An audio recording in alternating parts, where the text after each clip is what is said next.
posted in accordance with the Texas Open Meetings Act.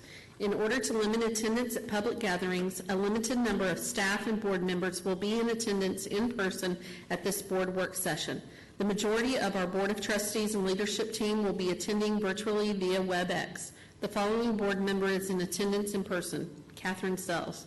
The following board members are in attendance virtually via WebEx: Tracy Miller, Allison Lasan, Angie Cox, Christy Hassett, Jenny Prosnick, and Kronda Timish. We will now convene into closed session as authorized by the Texas Government Code, Section 551, specifically 551.071, and the time is now 6:01 p.m. We'll see you in closed session.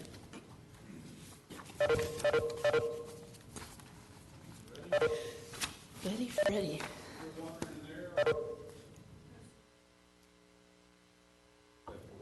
That one.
back? Is everybody back?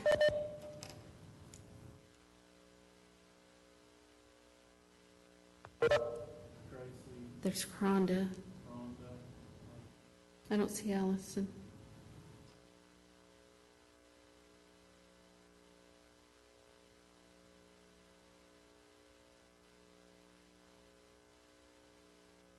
Waiting on Miss Lasan. Is Jenny on? I don't see that. Somebody popped up.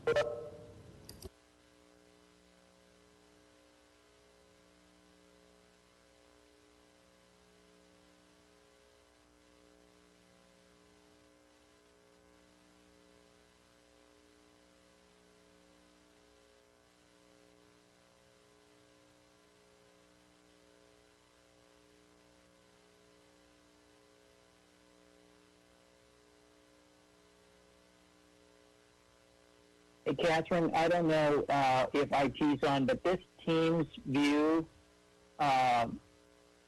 is very difficult. We can't see the gallery.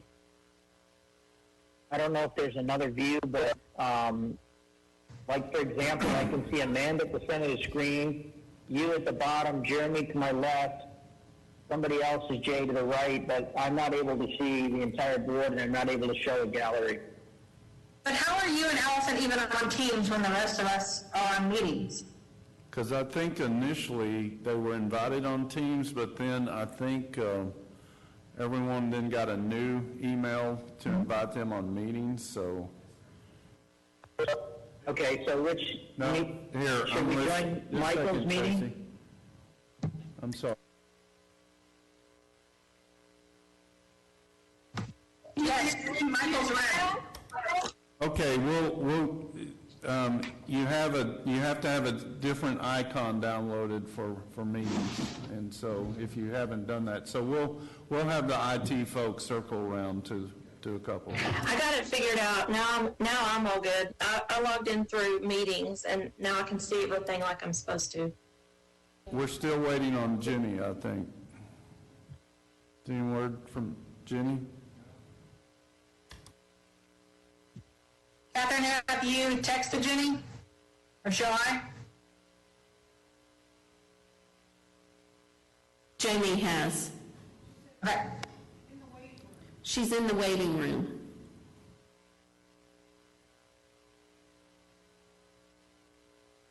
Oh. You put Jenny in timeout?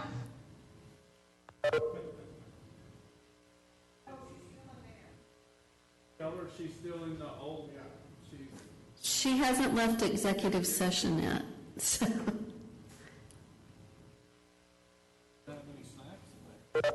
I know. There we go. Yeah, it's Michael's meeting.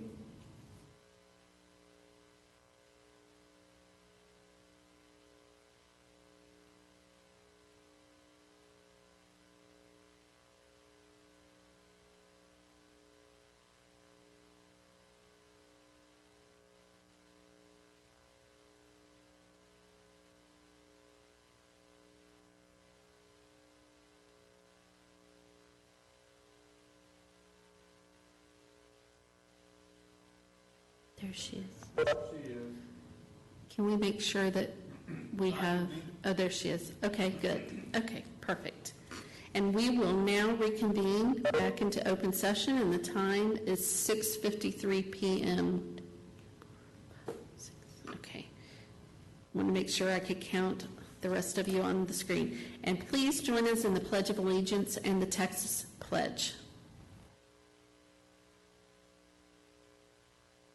I pledge allegiance to the flag of the United States of America and to the republic for which it stands, one nation, under God, liberty and justice for all. Okay, it throws me off. Okay, honor the Texas flag. I pledge allegiance to Texas, one state, under God, one and indivisible. Thank you all so much. A few reminders for the board members and staff attending via WebEx this evening. Please keep your microphone muted until you are ready to speak. If you have a question or would like to make a comment, let me know, and I will call on you at the appropriate time. When I call on you to speak, please unmute your microphone before speaking, and when you're finished speaking, please turn off your microphone. Tonight, we will start with Dr. Rogers and our cornerstone and vision statements. Thank you, Ms. Sells. The cornerstone for tonight is community engagement. I actively involve community partners in campus and district initiatives, and of course, since mid-March, our community's always been great partners with Lewisville ISD, but even more so these last 6-7 weeks. People continue to step up, various groups, various individuals, and we greatly appreciate the service that's being provided to our students, our schools, and LISD. So, okay. Thank you, Dr. Rogers. Persons desiring to address the Board of Trustees were given the opportunity to submit comments via LISD's website during the designated time frame. I will read any comments submitted into the record at this time, and comments will not exceed 3 minutes. The board cannot deliberate on any subject that is not included on the agenda, and I'm given direction that there were no comments, so we will continue on. Up next is Dr. Rogers. thank you, Ms. Sells. Board, for our finance report, the first thing that we have is the Honorable John Martin here with us to, even though he hasn't shaved recently, to discuss some options available for potential bond refunding, which this is normally the time that we do that, and also to discuss initially with you some bond sale for July, as we normally do. So I think you were all provided some documents that John had sent to us earlier, and so I'm sure he's going to be referring to those. So Mr. Martin, welcome. You'll have to there you go. Okay. Mike, can you hear me now? Okay. Thank you, Dr. Rogers. Good evening, board. Happy to be here tonight. There's been some information sent out. I know in the agenda packet there was an outline that was put together by staff, and there was then a schedule of events. And then the original pro forma that was done, we called the election, to give you an idea of what the crystal ball looked like back in January of 2017. So a lot changes from during that period of time. And so as you look through the schedule, what Dr. Rogers has asked us to look at is for a new money package for the sale this summer of $163 million of new money. There is some refunding opportunity available to you. There are 2 issues that were originally sold in 2012, one of which has about 30.6 million callable bonds, and these are bonds that are eligible for redemption this coming August. So it's and then there's another $11.3 million that are also eligible for redemption of 2012 Bs. So, in addition, to throw another piece of the puzzle to make all this fit together is the fact that you all have done a great job in your financial management, have a surplus of $5 million that we can use to buy down, if you will, the debt. So, one of these pieces, the one that made the most economical sense, is for the 2012 Bs. So that would offset the need to borrow those monies to pay that off, because you're contributing cash that provides a great deal more savings than issuing debt against debt, right? So there was another 4-page, do you all have that? There was a 4-page analysis. Don't have it, Ms. Prosnick? She does have it, okay.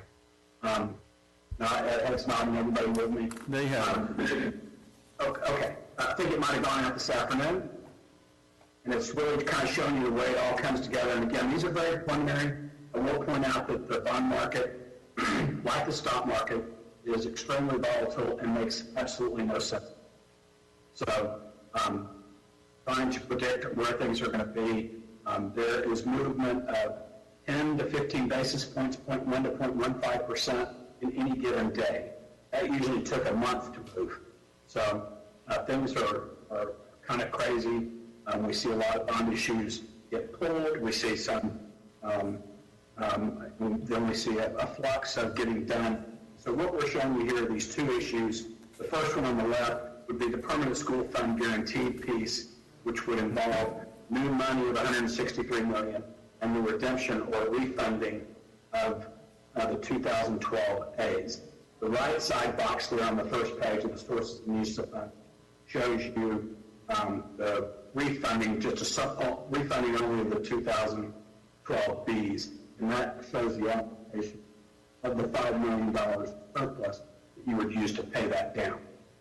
The most important sheet in all of this, in my opinion, is the next page, which you might have to enlarge or put on, bring a magnifying glass to read across here. So this shows your existing debt payment. You've been refunding out the 2012 A's. You replace them with the 2020 building bonds and refunding bonds. Then we're going to refund out the 12 B's, replace those with the unlimited tax refunding bonds 20 that are the non-PSF. We finally get to the far right-hand column. And our debt service right now is roughly just under $148 million. So we're estimating that would take us to, primarily because of the new money and then the credit from the savings received really from the refunding, would take us to about 157. In the end, projected tax rates, I have no idea if you guys have heard anything. Preliminary numbers or not. These are what we used last year. So you guys fix me if I need to be fixed. We assumed a 5% growth from the prior year, which puts us at just under $41 billion in tax growth. If we have that, that'll put us at over 38 cents for the INS. So a bump of about, what is that, about a penny and a half. Not quite too small. Again, thumbnail sketch, and you can see the far right-hand column in blue shows you the savings as a result of from the refundings, and we're estimating that to be about $6 million. Fairly complicated.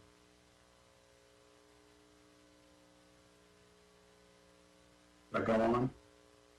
So, and board, just FYI, this is what our plan is for Mr. Martin to come back during the June board work session and sort of follow up to this, and then of course follow up with that with setting parameters at the June regular board meeting the next week, you know, what the parameters are that the board, you know, would approve for the July bond sale. So this is not the first time you're going to see this information, but certainly if you have questions regarding this document or the other documents that Mr. Martin's provided, you know, that's why he's here. In the agenda packet, there's a proposed schedule of events that we've kind of worked through as it go by. That certainly can be fluid. That shows that we would come back to you at the June 1st work session and kind of hammer out any details, and then come back a week later for your regular board meeting for asking for the ultimate approval of the parameters of setting the thresholds, if you will, in order to be able to issue new bond issues. And then what we've done is we've set out, we targeted a pricing date of the third week of June. That is earlier than the last few years, you all will recall. These were sold right after 4th of July week, Wednesday week. And so we've got a window there. The nice thing about doing a negotiation on a parameter set of approval, you guys kind of set where you're comfortable. And we can, because the market is so volatile, that gives us, we don't have to have an absolute date. So we could work within a few weeks. We just know that we want to try to get you money as we have in the last few years by mid-August. That would be the target for your construction.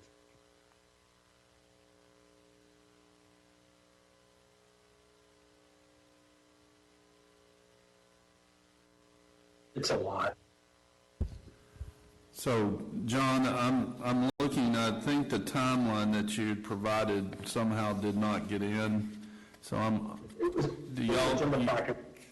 I'm sorry? Thank you, board book. Oh, okay. It's the third page, I think, of the attachment on the board book. Oh, okay, it's just not printed, so we were going by the printed, so let me, okay, thank you.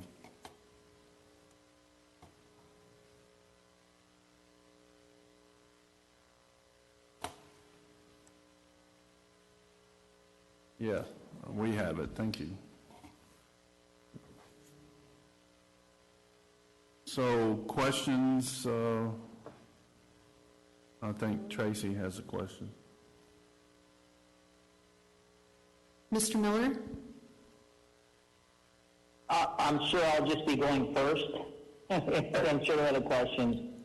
So, John, as you know, I'm not one to feel like future market conditions are always as bad as they say they are, it's chicken little, et cetera, or do I feel a compulsion to have to rush often?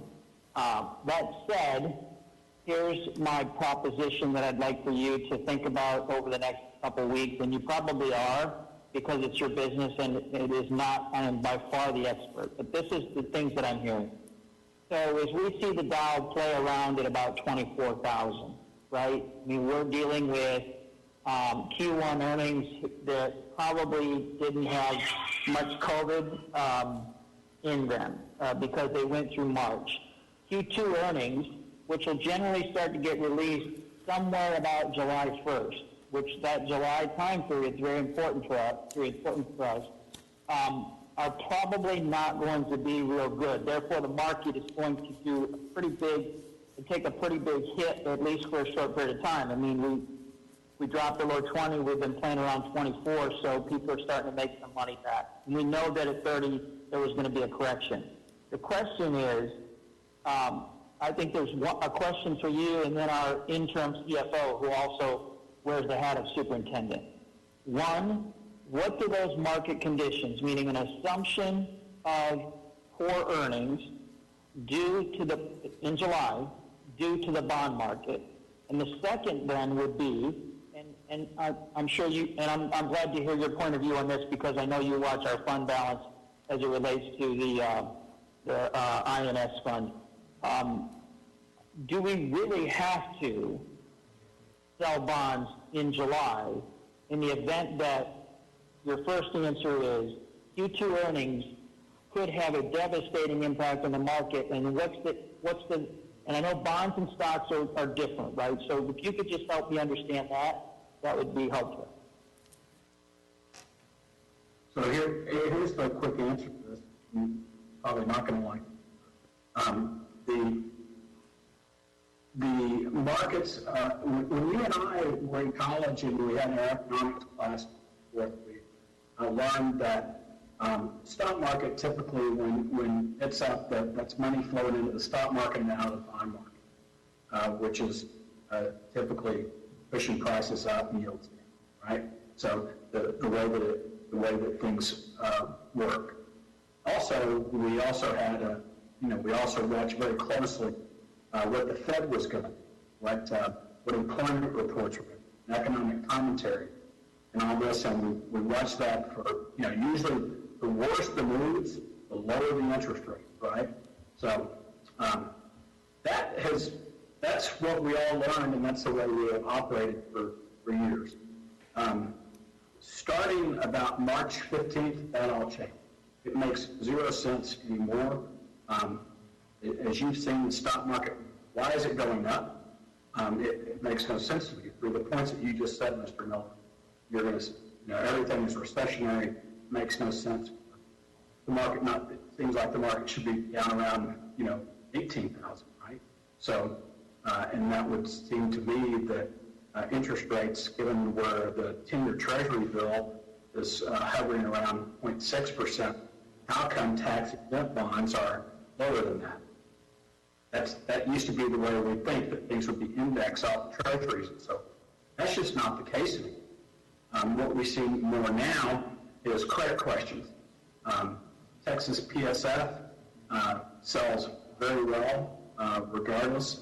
We're still seeing a number of deals that are still trying to get off high center because of trying to hit tax rates that were maybe overpromised to voters and so forth, and trying to hit a structure. There's still a lot of fear out there. So it's just, Mr. Miller, it's just unpredictable right now, and that's why I suggested to Dr. Rogers, let's set a sale date in late June and give ourselves a month-long window where we've got some flexibility to not hit an absolute date. We can hit late June, great, but if we have to wait because of seeing where things are, that's fine too. But the earnings really aren't impacting the bond market much at all. You would certainly think that they would. I agree with you that the worst is yet to come in that regard, and not to be chicken little or anything else, but it's a fact. You don't have Q2 yet; you have just Q1 here. Did I dance around that good enough? Well, yeah, pretty like normal. Thank you for that. So, I mean, one of the things that, as I talk to some of my buddies that are with the bigger brokerage firms, right, that you work with, this notion of, where we used to talk about California near bankruptcy, there's legitimate conversations, and we saw this in the Impact newspaper that came out this weekend. City of Lewisville probably looking at a $7 million loss. I think Larmount $3.5, maybe Highland Village $700. I could get those wrong, but you're looking at potentially, some cities that have muni bonds that are looking at potential bankruptcy protections, right? If it's allowed by law, and so I think what I'm trying to understand, and I know that this is it's May. Whatever, 4th, 5th, whatever. It's hard to tell which day it is, isn't it? Does everybody have that same problem? I mean, it's somewhere early in May here, and we have to make a decision in a very complex time frame. So then it begs the question this. I like your idea of a June window because it does, in the event that Q2 earnings, which revenue will be down, right? And margins will probably be down. We know that's going to happen even in the biggest companies. We already saw AT&T have poor earnings first quarter, right? And we know they've made some significant investments and revenues down. You said those feed into the bond market. If that window that we have allows us to take advantage of something before those companies announce earnings, that would be helpful. But the question is, what if we decide to basically say we're not going to, for whatever reason that happens in that window, that we're pulling, right? What does our balance look like, and could we continue on with these projects? Because a lot of this money that we're bringing on is money that we will sit on for a number of months, and the reason we do it at this time of year is predominantly to set the tax rate, which I see that you suggested a moderate increase in tax rate. If I caught that correctly, just a little bit over the 38. Again, that's not going to be real popular, even though it's small. But we all got our tax bills, pre-tax bills this weekend, and some were pretty shocked that the valuations were where they were. So, if we decide to pull, what's the real impact? I think again, this is hard, Kevin, because we don't have a CFO. But what would happen? What's our real liability? What if we waited to January? I know that you can't change the tax rate, but what if we waited till January and looked at a potential different market condition? That's what I'm thinking through. Yeah, and I guess, Mr. Miller, my point on that, and I totally understand the question is, once the board sets the parameters, and even though we broaden the time frame to meet those parameters, If we don't meet the parameters, then we don't make the deal, but if we do make the parameters in that time frame, then we would make the deal just like we have in the past. So I think that's the guarantee that the board has once you set the parameters is, hey, if we can't get to those parameters from late June to July, we don't make the deal. And then we'll circle back around and say, okay, what are our next options, sort of like what you talked about.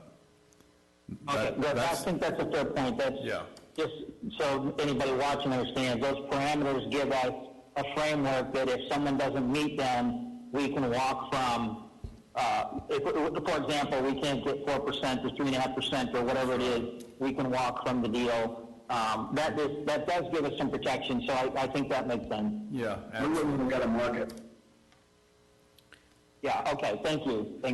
I guess then just something to think about for the next meeting, right? Hypothetical, worst case, what happens if we don't do the sale this summer? I'm not suggesting it. I'm just thinking about, all the options on the table that we've taken a look at, what that would mean to us. Do we have sufficient funds, because there's still money there, to keep projects going and do a bond sale later on? Again, understanding that we can't change the tax rate until August 21, but just knowing that we have some flexibility. Yeah, and your interim CFO will be much more prepared to answer that question at the next time we discuss this. But I think it's a fair question. I just rest assured that, hey, if we don't meet the parameters, we don't make the deal, and then we go forward from there and come up with Plan B or C. Thank you. Okay, thank you, Mr. Miller. Ms. Prosnick, I saw your physical hand go up next, and then Ms. Hassett, I saw your virtual hand go up after her. So, John, I want to ask a couple of assumptions. Are you assuming 100% tax rate, collection rate, excuse me? Yes, ma'am. I think that's the way that we have run these. Do you think that as we look to a recession coming, that should be the formula that we use? Your finance office probably helped me with that a little bit, and we feel like that is overly aggressive. You make a great point. Maybe that should be toggled down. Most school districts that I work with will run that at 97, 98. Lewisville's been very fortunate. You guys tend to over-collect. And I tend to agree with Ms. Prosnick have had a that great it's record in certainly... the past. I just am looking at where we're at and what next year is going to look like. Right. Good I think point. it's absolutely something we need to consider. I'll make a note of that. Thank you very much for bringing that to my attention. Thank you. My next question is about the $163 million. I looked at the latest financial reports that I have, and we have $155 million that is unallocated from 2017 bond projects right now. So do we really need $318 million available? Is there any way to lower that bond sale amount? Yeah, and that's, and I may have Randy Fite jump on, but that's something that we discussed, Ms. Prosnick, with new construction. And so, Randy, can you sort of help jump in and sort of explain? Sure. So, we do everything on a cash flow basis, and so if you look back at the bond sales that we had previously, they never really added up to the amount of projects that we approved for year 2 and year 3. We sold fewer bonds than the actual project amount.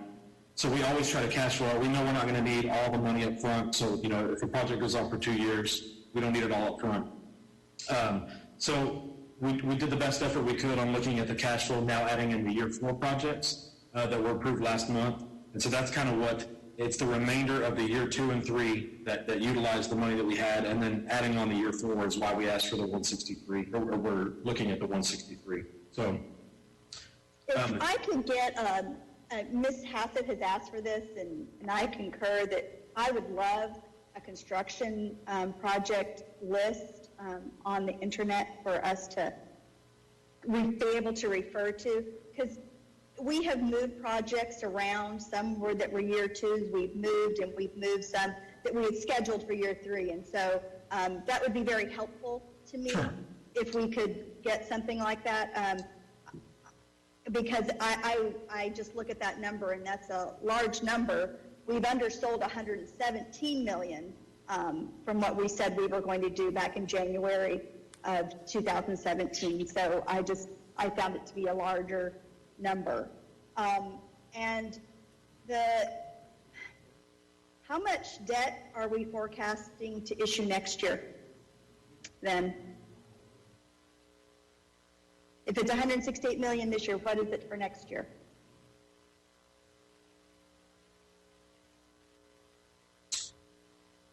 Is that so if you're asking me, so we haven't forecasted the next year yet, but I can tell you, I mean, that would leave basically $132 million left.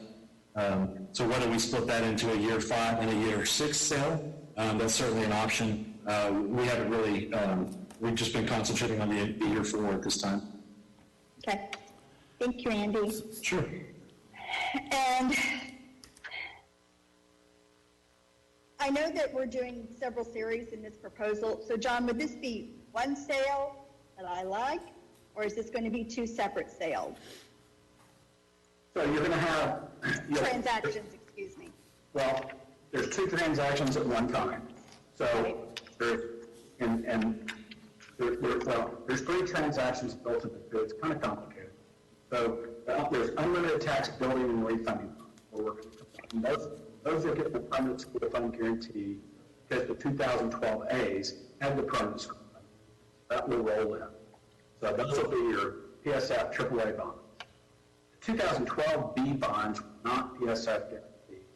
Category of those goes back. They did the wealth per child type, wealth per debt, sorry, debt per child, annual debt service, before they changed that. So Lewisville ISD at that point in time was penalized because you're paying down your debt faster. So those bonds are not permanent school fund guarantees, so they have to be sold. So there's no way around it. So that's why there's this little $5.5 million capital. But you're getting the benefit because those are a little bit higher yield ESF bonds. So that's where we're going to apply the $5 million to get the most benefit. So 2 sales, same time, so we'll get the benefit of savings from the rating agency, so we'll share costs with all that, and there'll be the cost sharing benefit there, and you can see very last sheet of what went out today, detailed the cost of issuance budget, if you will, and you can see that that small deal gets some benefit there because you're not having to pay the starting point of rating agency fees of $15,000. So that's why that savings is pretty immense on that deal. There's some other costs pretty fees. But there are 2 separate issues. There are 2 separate bond orders. So will we be setting parameters for each? Yes, ma'am. All right. Thank you very much. You're welcome. Okay, Ms. Hassett? I had the same question as Mrs. Prosnick, but I guess my question really goes against something we normally do. If they have separate parameters, can we go with just the refunding and not to go with the bond sale if we choose not to at that time? Not that we're going to, we're still evaluating, I understand. However, what happens if one is really good for the district and one we're not sure of because of the market conditions? Yeah, absolutely. And the smaller deal is a very short-term deal, just only goes out to 2025. And so we were estimating true interest costs about less than 1.5. Whereas the long deal, the 20, it's long to you guys, but it's not long by comparison to peers. I promise you that. The long 20-year deal is that was estimated at about 2.5. So, and we're seeing the movement there, certainly between 2.25. It's huge. So yes, you can do one without the other. I would envision the lawyers are probably going to make us draft this up in two different documents. Okay. I like that idea. Okay, then remind me, why is the 2020, why do we have S&P and Fitch of $92,000 each, whereas the other ones are much smaller? I'm estimating that they're providing us an underlying rating, and I'm assuming they're going to charge us $95,000. And so I just split that between the small deal. Okay. I prorated the cost out. Okay. I think I had another question, and darned if I don't remember it. What was it? If I remember, I'll raise my hand again. Thank you.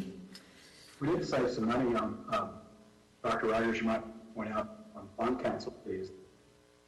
We were able to get a reduction there from what they had for prior fees. So pretty significant savings, cost efficient, right off the top that we're able to achieve, guys. Okay. Someone else. Okay, does Ms. Cox, Ms. Lasan, and Ms. Timish, Ms. Cox? Yes, so, hi, Mr. Martin. Hi. So I share the same concerns as Ms. Hassett and Ms. Prosnick addressed, so I am concerned about the tax rate, what we're looking at for this year and for next year and what this does for that. I think we really need to address that. I also, what Ms. Prosnick was saying, so this is more of a Randy question, I guess, on do we really need that amount of money? I think Dr. Rogers, we've been able to start some of our projects now due to school, not having the kids in the school, so I'm curious what kind of savings we might be saving for that with no delays for construction cost. Yeah. So I don't know that we've seen any, savings, so to speak. I mean, the GMPs were set up. It's just giving us a little bit more time to get things done. So we're still, you're still having to pay for the general conditions, and it's still the same, cost of the materials and labor. So I don't know. I don't really anticipate seeing a huge savings from getting started early. It's just helped us more on the schedule side. Thank you. Was that your only question, Ms. Cox? Yes? Okay. Ms. Lasan or Ms. Timish, I don't want to move on without you all having an opportunity if you would like one. Okay. I don't think that they have a question at this time. Okay. Did you remember your other question, Ms. Hassett, before we move on? Okay. And I'm going to look over this way at Dr. Rogers. Any questions moving forward? If we have them, we can send them. Yeah, absolutely, Ms. Sells. If you have questions, if Ms. Hassett remembers her question later, I know she'll send it to me.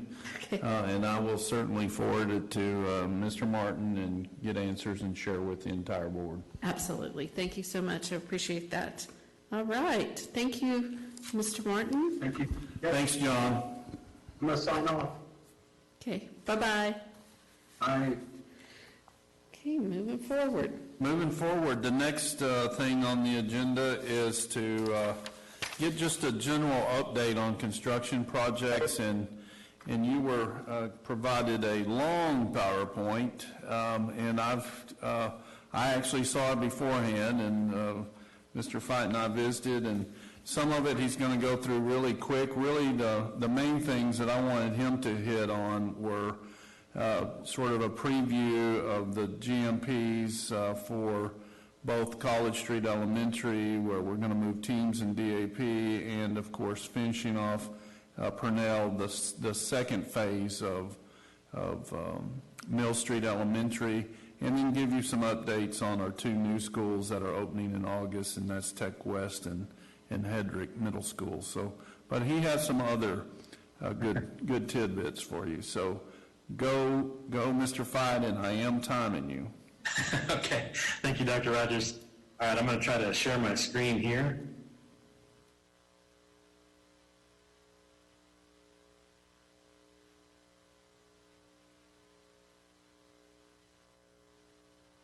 Okay, that work? Yep. Everybody see the PowerPoint? Looks good. Okay, all right, so I'm excited to give you guys an update tonight.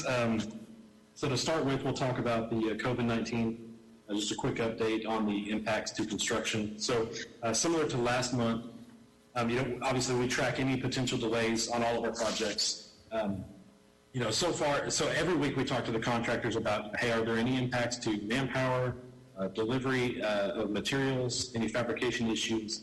And so when it comes to manpower, we've seen some fluctuating manpower issues. So some projects have had shortages in some trades, and it varies. So one day they may be a few masons short. The next day the masons are back, and there are a couple of drywallers short, and just as an example. So it hasn't been a steady manpower issue. It kind of fluctuates, and it goes day to day and week to week. Other projects, we've actually received a little bit more labor. I talked about this last month, but some other construction projects during this time have either shut down or slowed down, and so those laborers have come and to other jobs that are ongoing, and so we've received additional labor on a few of our projects. We have experienced some delays in material deliveries. Some plants and fabricators have shut down. I mentioned last month, especially up in the Midwest, some of our door suppliers, some of our furniture vendors. And so we did swap to some different materials and suppliers, mainly when it comes to furniture. On some of our projects like Hedrick and Career Center, we were really in the mode of buying furniture for August for the new school. So we had to switch to different suppliers basically to get that furniture. So as of now, we've really been able to manage all these effects with little impact to the overall schedule. But of course, we will continue to monitor any potential delays and certainly report anything that cannot be overcome. I will say our CMARs have been great partners in this, and they're working very hard to make sure we don't experience delays to the overall schedule. So I'm excited to be able to give an overall bond status update, and most of the time I'm bringing a specific GMP to present. We're talking about a specific item, so it's good to take a step back and look at the overall bond and kind of where we are. So. And this may help answer some of the questions that came up a minute ago. So I put a slide in here for the 2008 bond. Really, these are the projects that really kind of started in my tenure, really began kind of alongside the year one 2017 bond projects. And on the next few slides, you'll see items in blue and items in green. So the items in blue are projects that have been closed out that we've actually brought to the board for final approval to pay final retainage. And you'll notice on this list, Old Settlers Elementary 20-year refresh, you will actually see next Monday night as a consent item to close that project out. So the only ongoing 2008 bond project we have right now that I put on this list was LISDAC Expansion Phase 2. And so this is the construction that's ongoing in the old Thrift City building. And really, the main reason I included it on this slide is we did partially fund that project from 2008 bond. So we've made really good progress on closing these projects out. As we look into the 2017 bond on year one, again, a majority of these projects have been closed. They're in blue. At the middle of the page, you'll see, again, Colony High School softball field, athletics renovation, stage curtains and lighting, and the two Marcus projects. Those will, again, be next Monday night. You will see those as consent items. And then we have 4 projects at the bottom here. 2 of those, Polzer, 20-year refresh, and the Donald and Polzer STEM Academies. We're targeting June for close out of those to bring those to the board. And then really we have 2 ongoing projects. So as we move through the next couple of slides, really take a look at the projects that we have in green. And that gives you an idea of just how much workload we have going on right now. So on this slide, obviously we have the Career Center West and the demo of Purnell, which is a discussion item that we'll be talking about tonight for GMP. As we look at year 2 bond projects, we've been able to close a few of these out. Again, 2 of these you will see next Monday night, Lakeview Flooring and Etheridge Roof. But then a bulk of these projects are still ongoing. And there's some big ones, Hedrick Middle School, Josie Elementary School. You'll see Liz Dola and College Street renovations on this list that we'll be talking about tonight for GMP. And then we have a few 20-year refreshes. And so this summer is year 2 of those 20-year refreshes. So ideally after this summer, all those projects will be closed completely. At the bottom, I've listed campus support renovations, and it's not colored. You'll notice that. So back in March, when we discussed the use of Dale Jackson for facility services and construction, we brought up the idea that really facility services building and campus support building were really no longer needed at this time. And so I've listed that as on hold. And then as we look at the year 3 projects, so these are all green, these are all going, and these are the projects that really were slated for primarily for this summer. So these were the projects that we were able to get a little bit of early start on. A lot of 20-year refresh work, and again, this will be year 1 of the 2-year 20-year refresh for these projects. And then I went ahead and listed the year 4 projects that the board approved last month. So again, this is just a recap of all the year 4 projects. So these would be included in the cash flow projection that we spoke of earlier.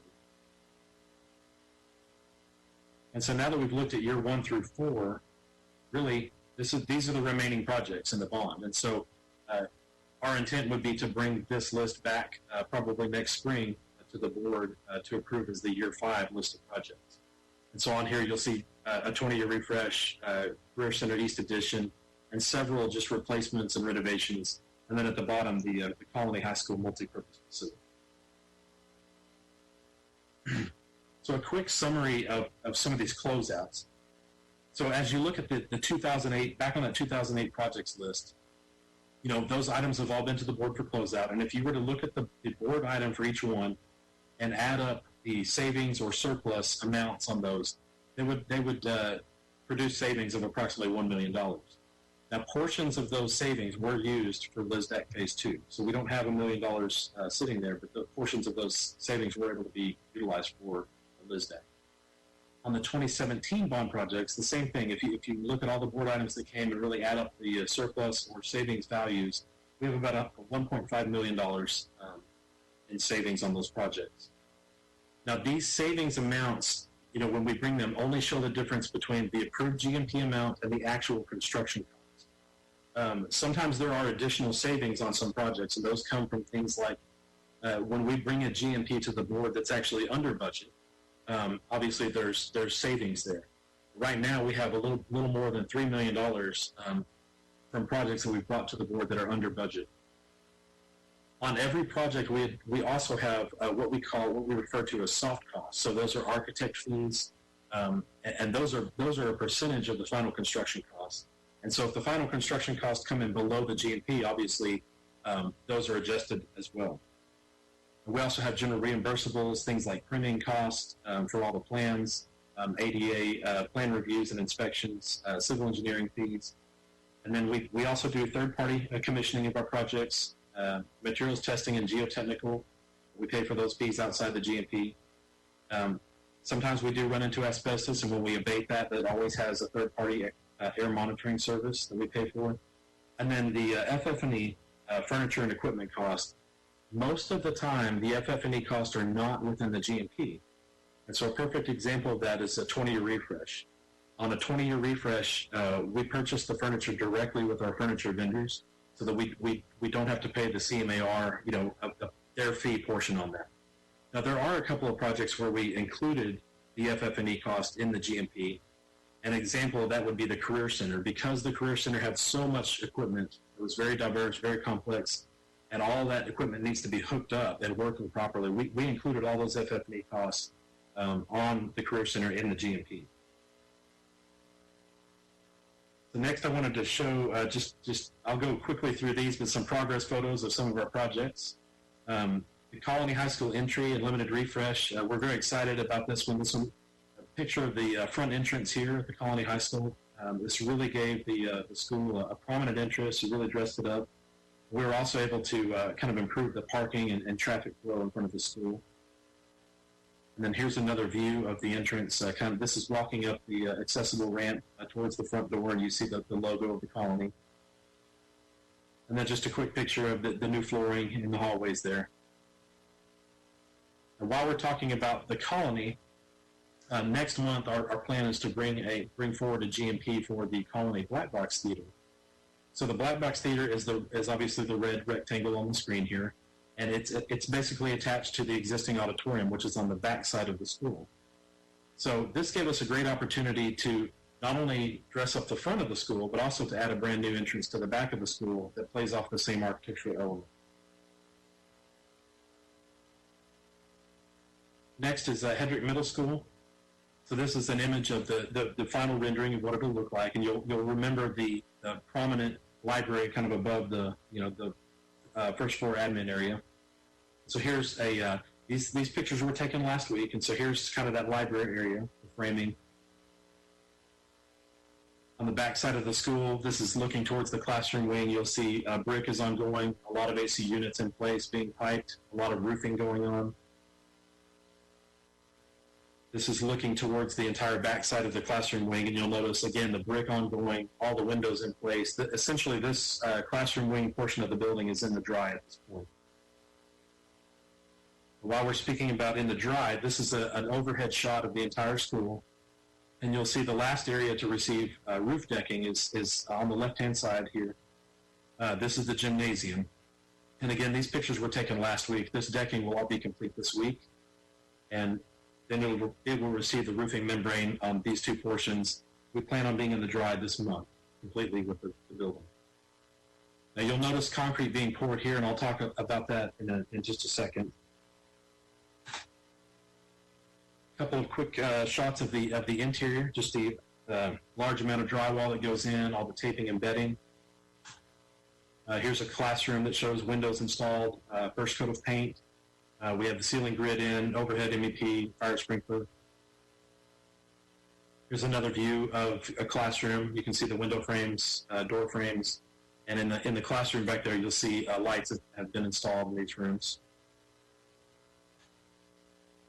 Here's a couple of quick shots of the commons area, just all the trades going on, framing, drywall, steel is complete. These quickly. All right, here's the last slide of Hedrick. And what I wanted to point out on this picture, on the right-hand side, you'll see the green arm of a concrete pump truck. But what's interesting is anytime we build a storm shelter that meets ICC 500 code requirements, you're essentially pouring two slabs, one for the floor and one for the roof. So that doubles that cost of the concrete slab. Just an interesting fact. The next project is Career Center West. This one, the exterior is pretty much complete. You can see landscaping and irrigation installed on the front of the building, getting watered in. In this shot, you'll see the greenhouse and the shop areas in the back here. And one last shot of the exterior, again, just landscaping, irrigation, fencing going on. These are really the last items that are installed on the exterior of the building. A couple of quick shots of the interior. This is on the second floor looking towards the front door. They continue to work on some paint and P-lam. They've been installing these guardrails. Here's a shot of the first floor looking towards the back. And again, same trades working in this picture. This building does have permanent power. All the HVAC units are running. We have lights installed and running. Here's an image of the auto collision shop. So in the back, you'll see the spray booth. And in the foreground, you'll see a lift for a car. And this shop is ready to go. We're ready for students to come in August. Here's a picture of the large meeting space. So if you remember at Career Center East, there's a large meeting space where we've had board meetings in the past. This is a similar space in Career Center West. Here's a quick picture of the admin area just for some of the finishes. And the culinary area, you can see some of the kitchen equipment has been installed and more to come. This gives you a general idea of the space.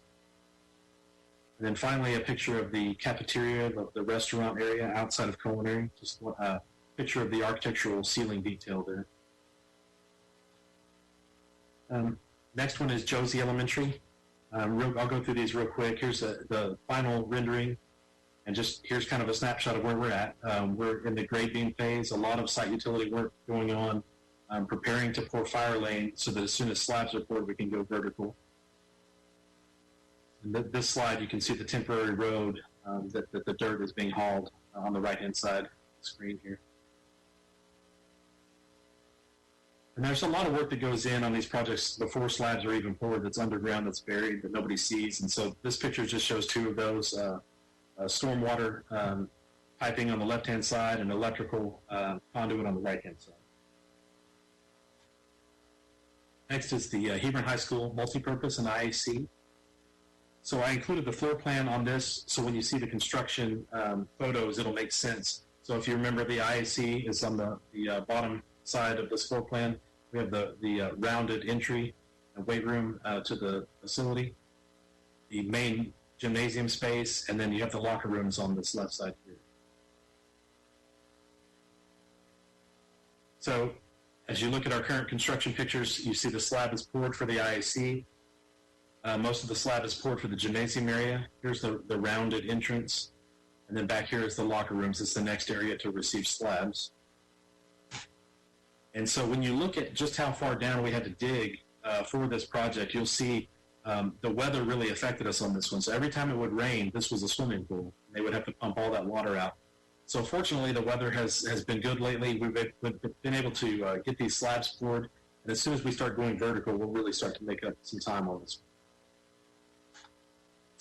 So last month, Dr. Rogers asked me to give a quick update on Lewisville High School Athletics project.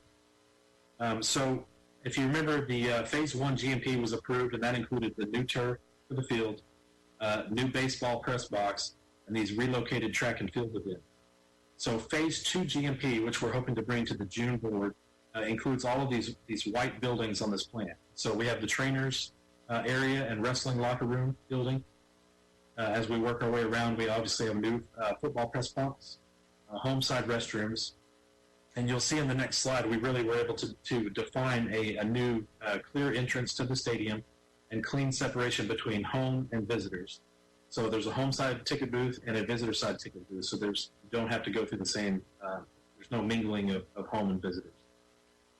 Where the current athletic director's office is now a band storage and visitors ticket booth. As we work our way down, there's the visitors' restrooms and concession, and then finally the baseball, golf, and soccer locker rooms, and a storm shelter. Now, this storm shelter is it's not for the entire campus. Obviously, the project could not afford shelter that large, but this shelter is for all of these buildings included in this project. So here is a kind of a rendering of what some of these buildings will look like, and you'll notice that we try to match the brick from the existing high school, and the existing field house, which really ties everything together. You can start to see the entrance that I spoke of on this slide, and especially this slide. So as you drive in off of Main Street to go to a football game, now there's this prominent entrance where you come in. There's a visitor's ticket booth and a home side ticket booth, and you go to either side of the stands. Here's a quick just rendering of the trainer's room. And here is the phasing plan. So this is PODE's phasing. So the items that are in red are Phase 1, and they're in construction right now. So that's the new turf for the field, baseball, press box, and the track and field events. The remainder of the project will all be in the GMP coming in June for Phase 2. And there's really two construction phases for that work. There's the green, which will start in June after approval of the GMP, and that will go through next June of 2021. And then the football press box and the other half of this building will start in December. So the idea is that we'll allow the press box to stay in place for this upcoming football season this fall. As soon as football season is over, the demolition of that press box will begin. The new one will be complete by August of 2021 for the following football season. And then just a quick slide on logistics. I only included this to show our intent is to stay out of the way. So really the blues and reds and orange, these are all fencing. Our construction parking will be back behind the visitor side, our lay down yard over here. So we're trying to stay out of the way for the marching band to use their parking lot, obviously for students to come in and out of their parking and work with the campus. So with that, I will answer any questions on this presentation. I show Ms. Cox and Ms. Prosnick's hand. Are those from the last, they've been up there? These are new. Okay. So let me start with Ms. Prosnick this time. Okay, thank you, Randy. Sure. So my question is, are we on schedule for Hedrick and Tech West to open on time? Like, when do you think we'll get the CO? We are. So right now we are showing on schedule for Hedrick. Obviously that one's a little tighter than the Career Center. The Career Center is nearing the finish line now. I mean, we have no doubt that we will have a CO, and actually we've given ourselves a little bit of extra time to bring all that equipment I spoke of in, get it set up and get it operational and commissioned. Hedrick, Pogue, we have meetings every week on Pogue. We have scheduled meetings as well. We feel like we're in good shape. We feel like we are going to make the August date. Again, COVID has presented some challenges, but we've been able to work through those. Yes, I would say we're on schedule for it. So when do you anticipate the CO for Hedrick? It would be in August. It would be, right before students would come back. Okay. And then how much, what's the capacity for that shelter at LHS? I don't have that number. Okay. I'll get that for you and send that to you. I was just curious what it was based on, since those are not, standard classrooms. I was curious what that calculation was for that shelter. Yeah, you're exactly right. It's based on the occupant loads for those locker rooms and those spaces that we'll be doing. So it is pretty small. It doesn't, it doesn't take into account large classrooms and things like that. Okay. Thank you. Okay, Ms. Hassett? I had a question. You said the purchasing of the furniture, you had to go with a different supplier. Has this increased or decreased our costs associated with the furniture? We didn't see any increase in the cost. I mean, it's basically the same furniture, just a different supplier. Most of our pricing for our furniture is already set in the bids that we have in place, so that helps us in that business. Okay. And then another question really was with the THS black box, shall I ask that next month, or shall I go ahead and ask it now? You can go ahead and ask it now. Oh, okay. I'm wondering why do we put it in the back by the cafeteria rather than by the existing theater program? Just space limitations, or? So it actually is back by the existing auditorium. It kind of attaches to that portion. Okay. So it's close enough that if they have to transfer things, they're not falling across. Absolutely. Right. Okay. Yeah, it's Okay, right next to it, Ms. Hassett. Okay, I couldn't picture it with all of the disarray, so I was making sure students and teachers didn't have to shovel things back and forth. Thank you.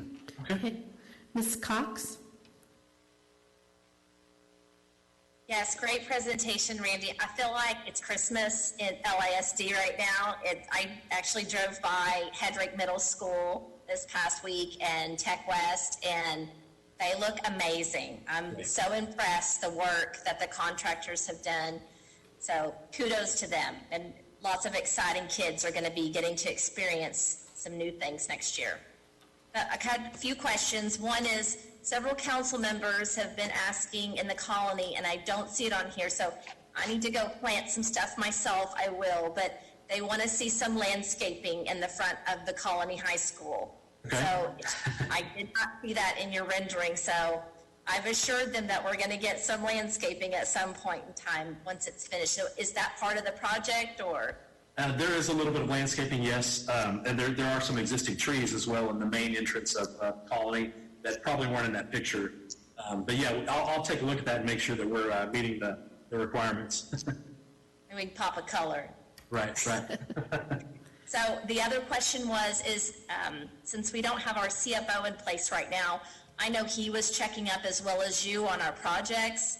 So I'm curious that who is doing that right now to make sure we are staying on target, make sure our processes are in place on our projects. Are you doing this by yourself, or who's helping you go check on the projects every day?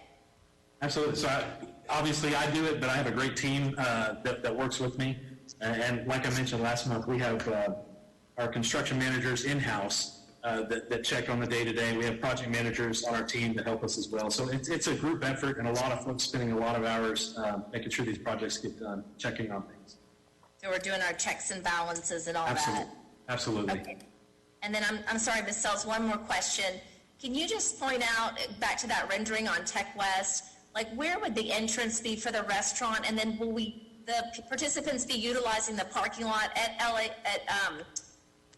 the Harmon Center, or where will the parking be for people that want to utilize the restaurant? Okay.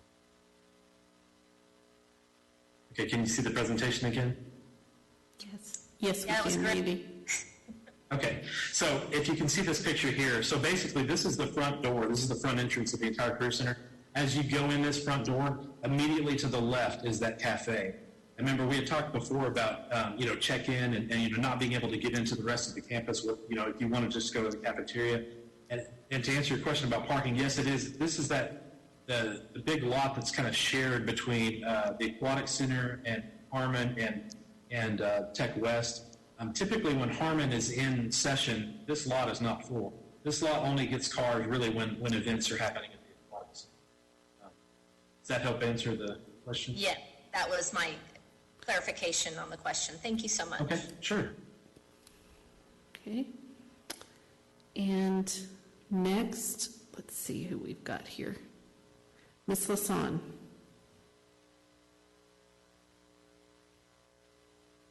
Hey, Mr. Fight, thank you. How are you? Good, thank you. Thank you for the presentation. I agree with Ms. Cox. It is like Christmas. It's very exciting. So remind me again exactly, how are things going to look at Hedrick this year? Or in August, are we expecting all students to be in the new building, or is it a phased approach? I just can't remember. Absolutely. So yeah, the plan is that all students would be in the new school. The existing school portion, most of that will still be in place, and that will be demoed in the fall, and then we'll obviously finish up the site. But yes, all the students are supposed to move at one time. Okay. That's what I thought, but I was just checking. So, Sure. okay, thank you. That's Okay. all I had. And Ms. Timish? I love, especially the drone photos. It's so much fun to see it in real time because I haven't had a chance to get across the district to look at all the projects. I get to see the Josie Lane with the dirt being added regularly. We know that's going on. And so thank you. I was curious with the press box. I know that what will you do for spring, like soccer and track and field often still uses the announcements. So what will we do from like a PA perspective for the spring sports? Right, great question. So the campus has been a great partner with us on planning that, and the idea now is to utilize, there's a visitor side press box. It's much smaller, but we are going to utilize the PA system and capabilities on that side for the sports after football season. Oh, wow. So, and the speakers are connected so that they're on both sides of the Yes, stadium? we're making arrangements to make sure that the PA will be available from that visitor side. Yes, ma'am. Oh, perfect. Thank you so much. That was it. All right.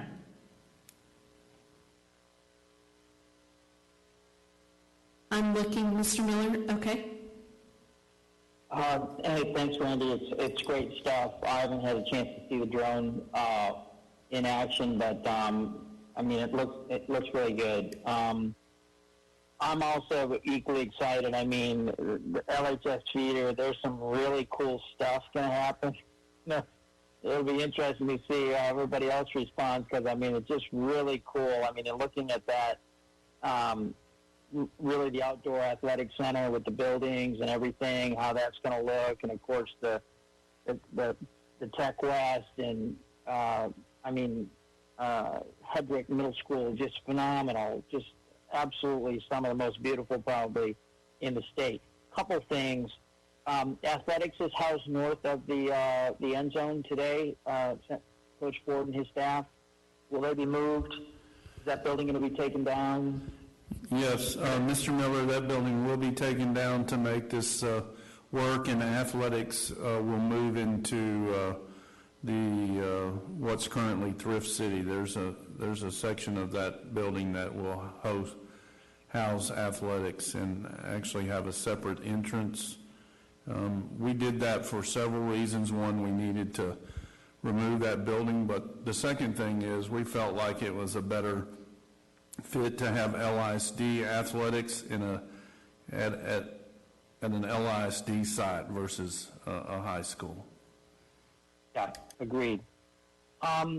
I think as it relates to some of the issues that we ran into, attendance of workers, with COVID, is certainly understandable. There's some provisions within the law that, depending on a person's kind of sense of safety or depending on their home situation, there were some provisions allowed within unemployment that give some special dispensation. I guess, this is one, Randy, that, obviously you guys are going to stay close to it, kind of play it as it goes, right, as we get into these summer projects. But, there's a potential for us seeing kind of a reduced workforce.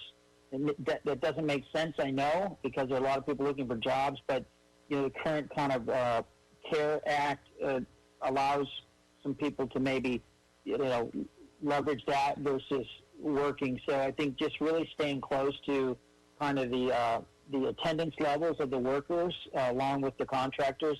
You're doing it. Just it stands out to me given some things we've seen in the past.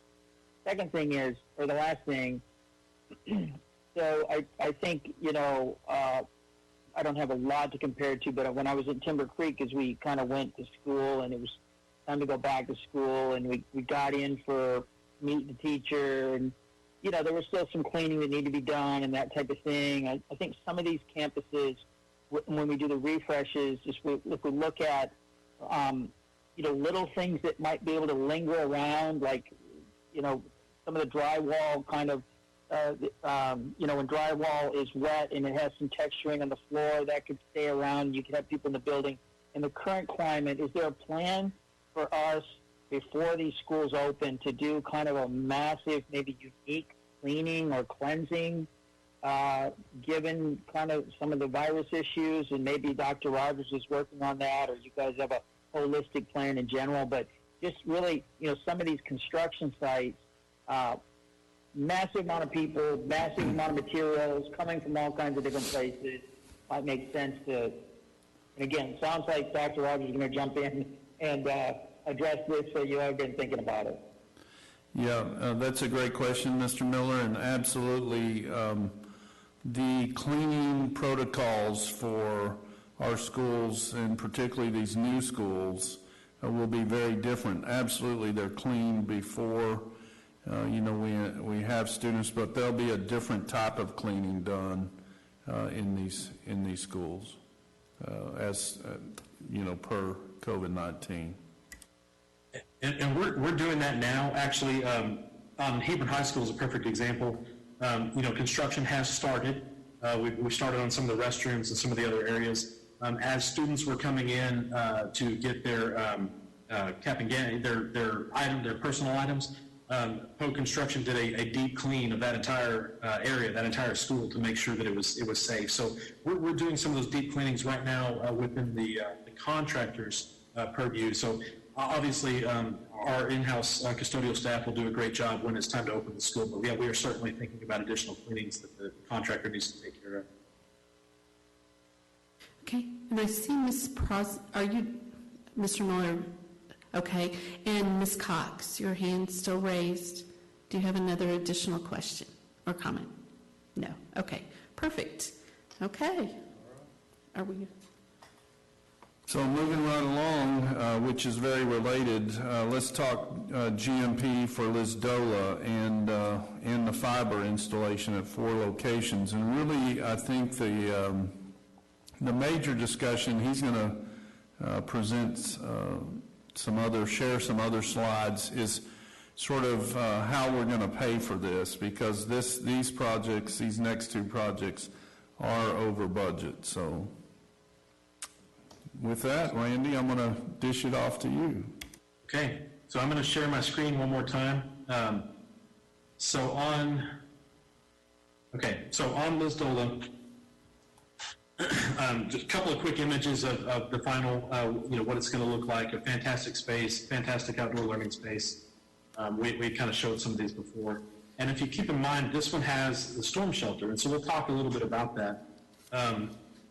Looking at the numbers, and like Dr. Rogers mentioned, unfortunately, we are over budget on this one. But the original bond estimate, so this was the estimate that the architects had helped come up with when we originally went out for the bond, was about almost 3.8 million.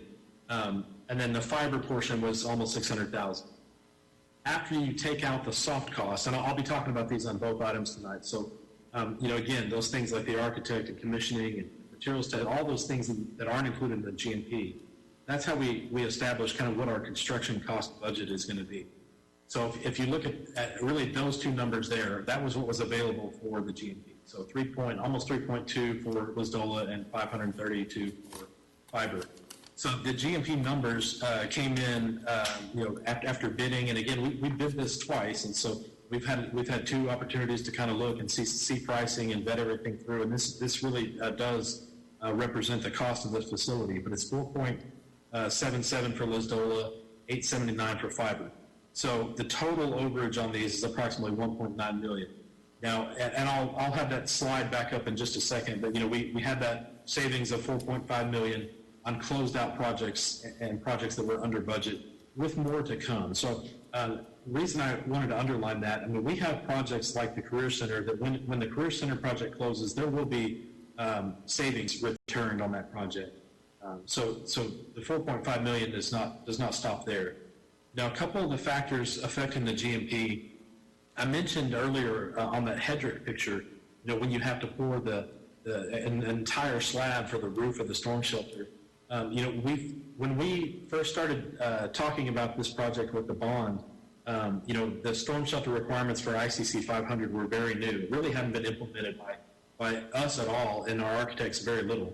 Now that we've done a few of these, we've done obviously Mill Street, and Josie, and Hedrick, Career Center, and Vickery, all have storm shelters. We have seen very high cost for the storm shelter piece itself. When you have a brand new elementary school, like a $38 million elementary school, and a small portion of that school is a storm shelter, you're able to kind of spread the increased cost for that one small area across the entire project. On a project like Lisdola or even on Vickery, what we saw was when the entire project is pretty much the storm shelter, that means you have a very high cost per square foot for the entire project. There's really no opportunity to kind of absorb those costs. So it's kind of an economy of scale. One more thing to keep in mind on this one was this was a year 2 project, and of course it had some delays. We changed the CMAR along the way and hired another CMAR. And so additional, when we put together all the pricing for the bond, we included escalation costs for construction cost inflation. And so there's an additional year of cost inflations that were not included in this project in the original budget. And then on the fiber piece, very hard to kind of estimate the cost of some of these fiber runs schematically without really getting into the design.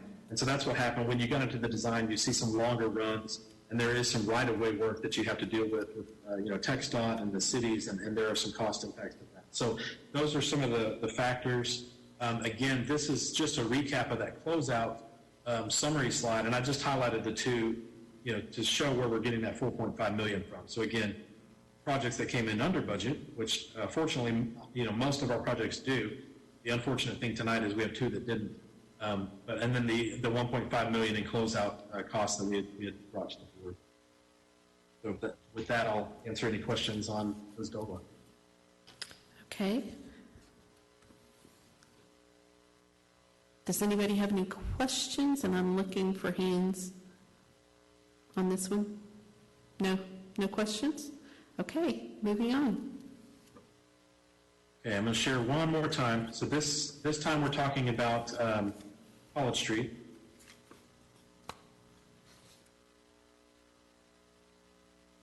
Okay, so College Street, and this also includes Purnell, or Mill Street Phase 2, as we've called it. So this one GMP covers everything at College Street renovation and the Purnell demo. So I wanted to include a quick slide showing the floor plan of College Street, and so College Street, when we started talking about a renovation at this facility, knowing that the students from College Street would be going to a brand new elementary school, we didn't really know what the intended groups would be for this building. So the original cost estimate really took into account a lot of the building component replacement costs that you would have on a typical 20-year refresh, not the more extensive renovation that's needed. Once we determined that teams and DAEP were the correct groups to occupy this building, we started to take a look at the individual needs for each group. There was a little more renovation area, like if you look at where my pointer is, this was the library of College Street. You can see we've pretty much taken out all those walls and rebuilt this entire area for classrooms for DAEP. this area as well was a large cafeteria space with a stage in the back. Well, we don't need the large cafeteria space for these two programs, and so we were able to utilize some of that space to really ensure we got the spaces needed for teams in DAP. So on this cost sheet, what we looked at the top were, okay, what available funds do we have for this project? So we knew we had original funds set aside for College Street that were at $4.5 million. We had money left over from Mill Street, about $2.2 million. And again, some of those were, again, savings, like I mentioned earlier, from just when the GMP was under the original budget, savings from, furniture, architect fees, all those things. And then I also included the campus support money in here. As I mentioned earlier, the campus support renovation, as far as we see right now, is no longer needed. So if we were able to pull all these funds together, we have $7.3 million. Once you remove all the soft costs, again, the architect, commissioning, all those items, furniture, you're left with about 6.4. And the GMP for this entire project for College and Purnell came in at 6.9. So you can see we're about $500,000 over. Again, kind of going back to our recommendation would be to utilize some of the project savings that we have seen from other projects. And with that, I'll answer any questions on College Street. Okay, I'm looking for hands if you have any questions. Ms. Prosnick? We can't hear you. I think you're muted. Okay. Oh. Ms. Prosnick, it shows you're muted.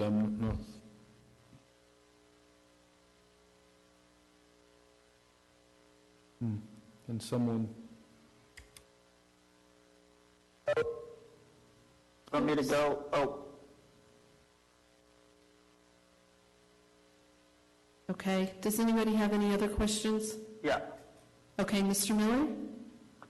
Hey, Randy, I love the fact that we put the slides up while we're doing this. Can you put the slide up that shows the layout of College Street with DAP and teams? Sure. And Dr. Rogers, today DAP is and teams are not in the same facility. Is that a correct statement? Yes, sir. DAP is in a section of the Learning Center, and Teams is in a section of the Purnell Center. No. So I'm just looking at this section here where there's a kind of a T. If you look at this, right, you come straight in. If you maybe, and if, yes, right across there, left or right, Randy.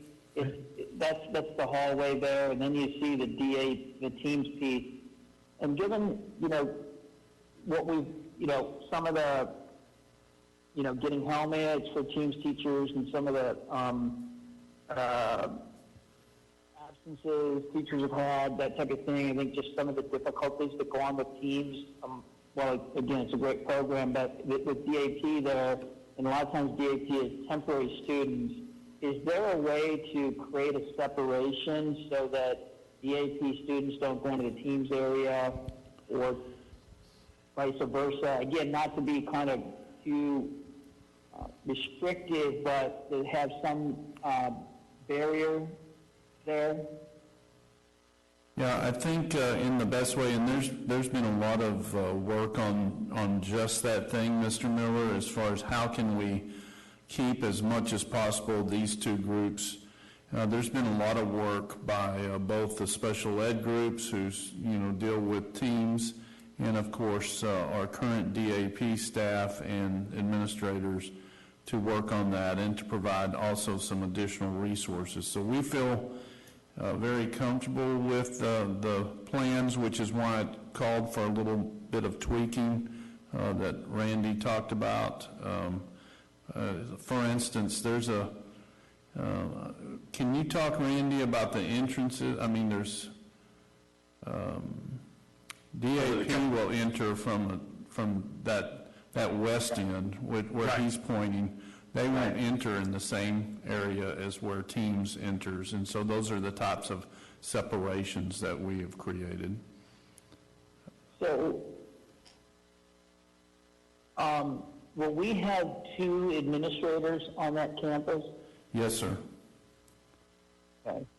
So, That was one of the, Mr. Miller, that was one of the increases that we talked about. If you remember, when we had our budget committee, we talked about adding some staff to create what we call an assault team. That's for the team side of it.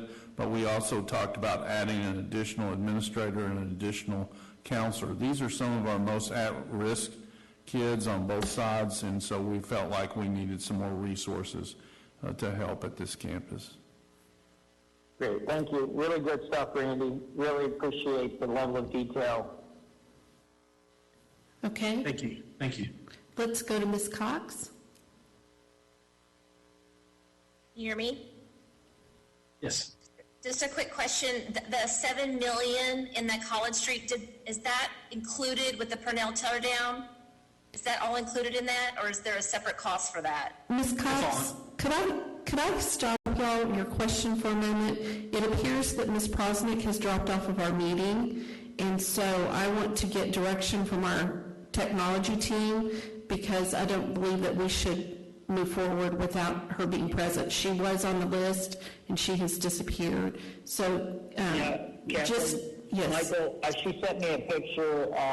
She's on an iPad, so Michael, it says unable to join or start the meeting, error code 100202, contact Cisco WebEx technical support. Yeah, the technology folks are working on that. Let me as we just, speak. let me Why get, don't we just pause for a second? yes, let's So what's pause the for a status?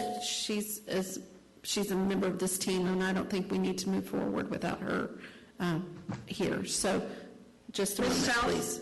Yes, Can we just remind everybody else that Dr. Rogers' birthday is tomorrow? yes, yes, we absolutely can share with everyone that Dr. Rogers' It's birthday is tomorrow. It's really nice to turn 49 again. His 40. We won't sing to you again, though. I thought it was his 39th. I know. No, we will not. Singing is for only behind a, Thank you very where much. no one, not in the public. Okay, let me see what's going on. I'm going to turn off my mic just a moment. What's the status of her?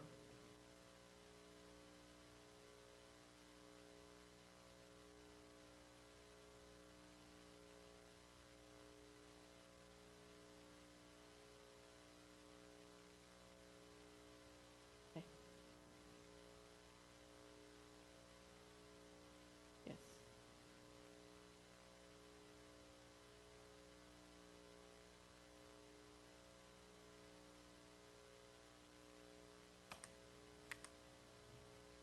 Yours not working. We've invited her again, so she's trying to log in, so it'll be just a second.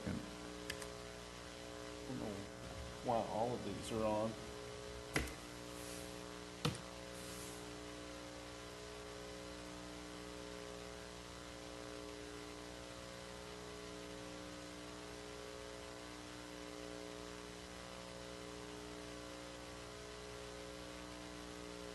Can't tell.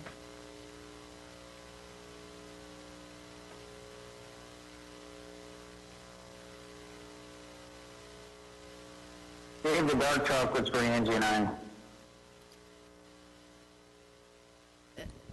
What, Mr. Miller? I said save the dark chocolates for Angie and I if you guys were exchanging candy there. I haven't had a piece. And I've had a lot.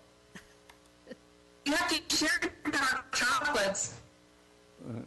That's my Those are healthy. that's my dinner for tonight. Yeah. No. I'll still keep my slim trim figure though. Hey, since we're killing time, I wonder, does Buddy have anything to say? Any wise words? When has Buddy ever had any wise words? Sorry, Buddy. There, the meat went off. I'll celebrate my silence with that tee up by Dr. Rogers. We'll miss you, Buddy Bonner. Not going to be the same. There That's you very kind of you to say, Ms. Lasson. I will deeply miss opportunity to serve the board and the communities and parents and students in Lewisville schools. However, I will remain resident of Lewisville, Texas, and so you will see me around. Citizens comments. And he's out. Look at him, he's out.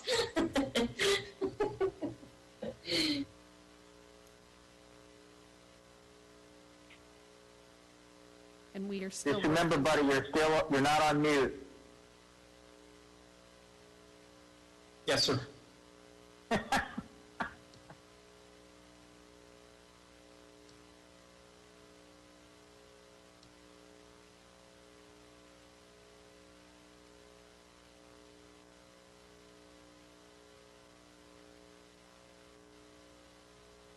Well, Ray's probably happy that the Browns got a good quarterback.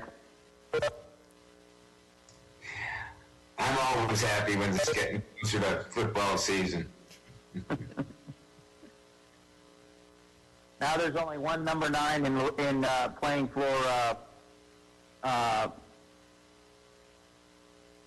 the team in Baton Rouge. I forgot, which is a former Marcus grad. Wow, cool. LSU, yeah.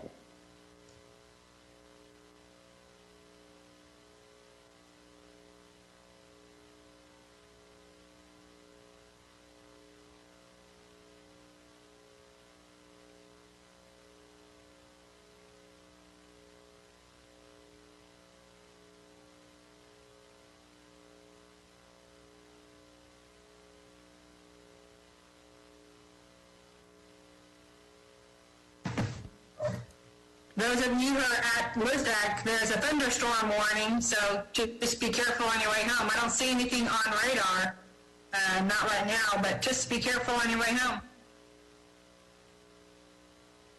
I guess so. Is Mr. Crownover on here that makes sure that, no? Hey, Jeff, I'm here. What's up? She still can't log in, so she's just going to call in. So, for this last few minutes, she's going to.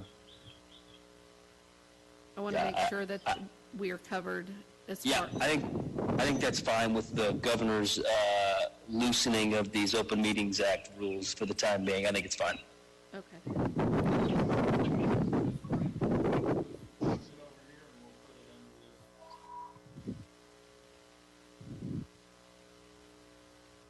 She is going to attempt it one more time, and then we will just take her as a call-in. Thank you all for your patience.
Jenny, are you with us now?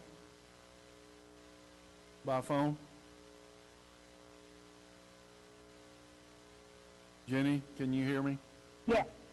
Can you hear me? Yes. So Okay, good. thanks for rejoining us. So I think we were in, We were just about to take, go ahead. Yeah. Did you hear Mr. Miller's? No. Okay. What was Mr. Miller's question? Tracy was asking questions about how the renovated College Street was sort of aligned with half of DAP and half of teams, and was there enough separation? And we explained that there were some different. Of my questions.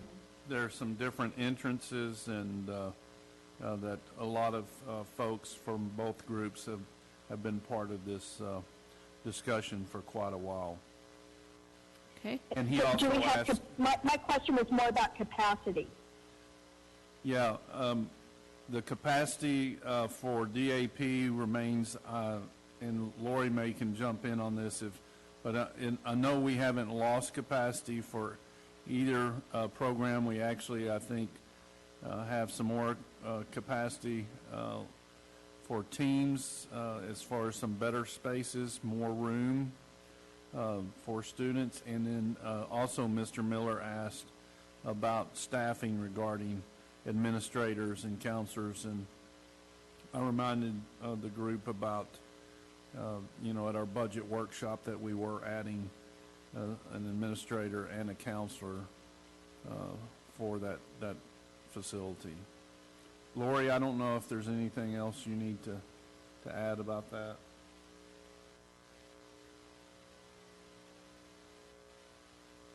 Not really. We've examined the spaces closely. As Dr. Rogers said, we had quite a few meetings regarding the design of the space and the capacity with special ed and with Ms. Deaton and Ms. Lewis and Mr. Plunkett, and we feel good about the space that's available for both programs.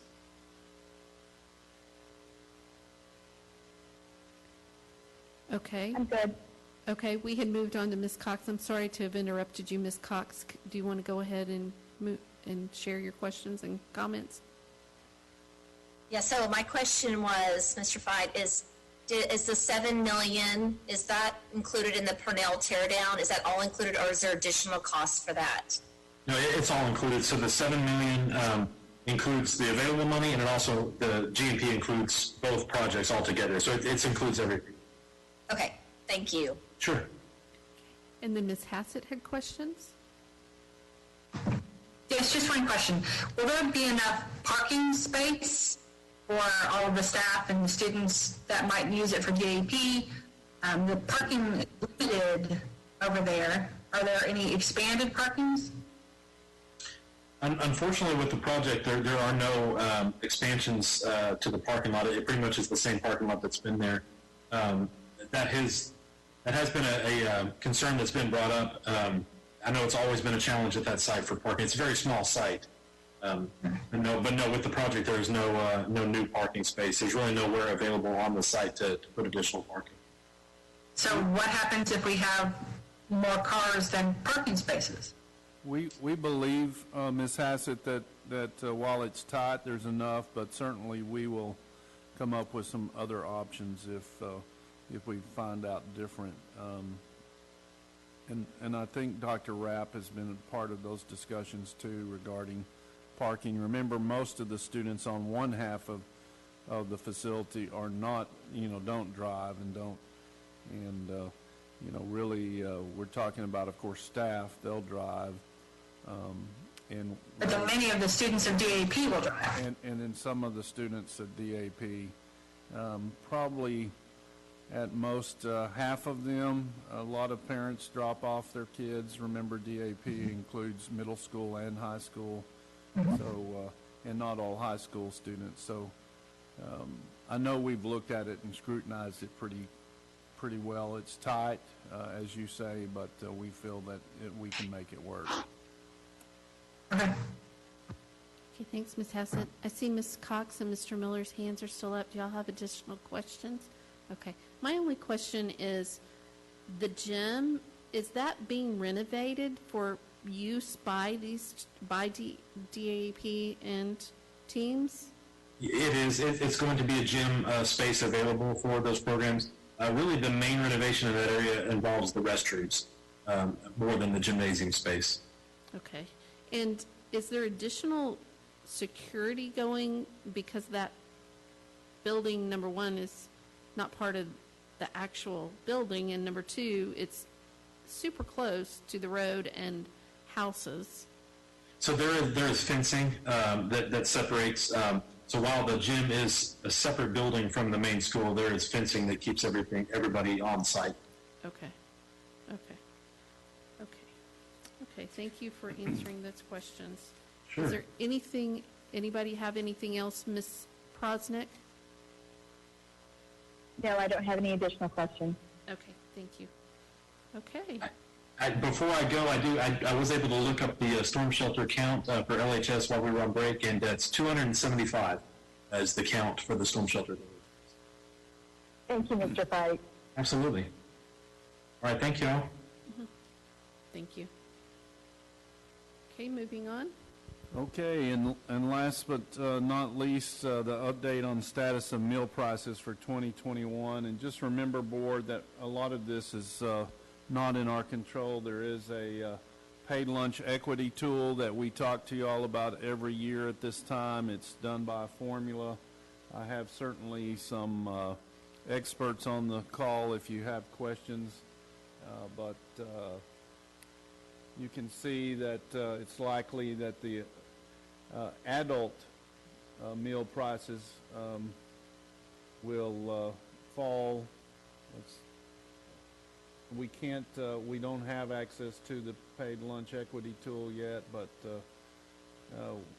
we will still be way under what the USDA requires for adult meal prices, and we'll report out. I don't know, Jeremy or Ray, if y'all have anything else to report. We just want to put this on your radar. No, we're good, but happy to answer any questions that the board members may have about the price equity tool or this provision of the Healthy Hungry Kids Free Act of 2010 and how it applies. The only one key thing I would say is that on the student prices, because we have a positive fund balance in our nutrition fund, that we have an exemption, so we don't have to increase student prices for this year, even if we're well behind the target that's set by the USDA. Last year, that target for the weighted average of school lunch prices for students was $3. So if it goes up as it's gone up every year for 10 years straight, that would even be higher, so we're behind it. But there's no requirement because we have the waiver because we're in a positive fund balance as of December 31st last year.